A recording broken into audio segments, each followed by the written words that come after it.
Isang port educational tour ang isinagawa sa Port of Dumaguete para sa mga estudyante mula sa iba't ibang mga paaralan sa Negros Oriental, Siquijor. Ang detalye sa pagronda ni Lovely Andoy. Mababakas sa mukha ng mga estudyanteng ito ang excitement habang naglilibot sa Port Management Office ng Negros Oriental, Siquijor bilang bahagi ng Port Educational Tour na pinangunahan ng PMO. Ang dalawang ito tila ba nag-advance celebration pa ng Valentine's Day sa Pantalan.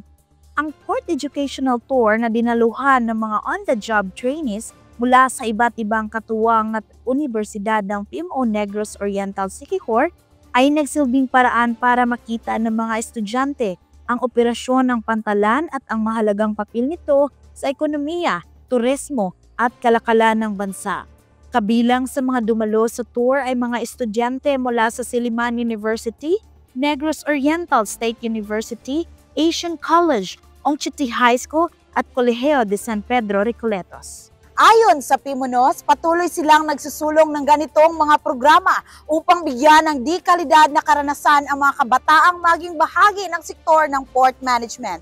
Mula sa Port of Dumaguete, ako si Lovely Andoy para sa PPA TV.